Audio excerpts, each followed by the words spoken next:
love drawing and I love copying things, but seriously, that's the worst face I've ever seen. I think it's shocking, but it's not going to get much better than that. Do you ever visualise you winning or anything in your head? You know? Always. I always dreamt of winning the World Cup, but it's not happened yet. Still look back to '98. After the red card that I got against Argentina, what went on in my life and in my family's life after that, I think was very tough. It was probably the toughest moment in my career. I was having death threats. I never felt safe for 3.5 years.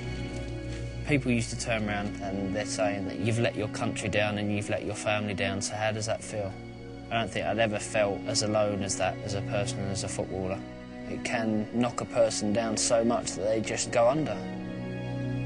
Outside pubs in London there was effigies hung of me, and this was on the front of the newspaper.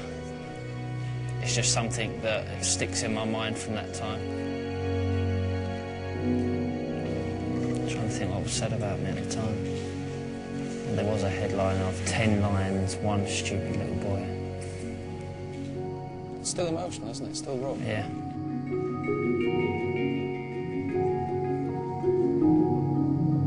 This is a saying that I use all the time, and it's true. It is a round world.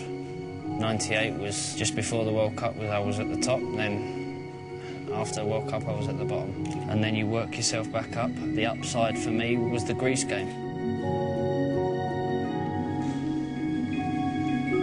Once the game started, it was the start of an incredible day for me.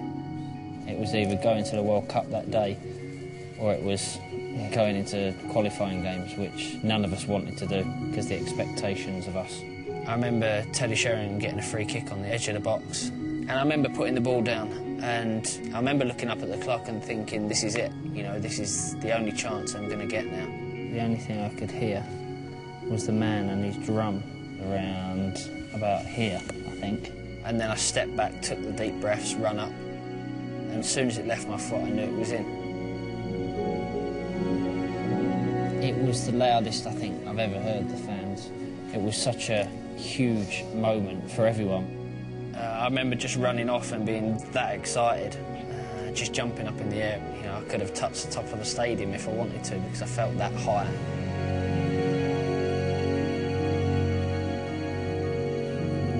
Right, the whole canvas is the idea of the goal. There's the ball in the corner.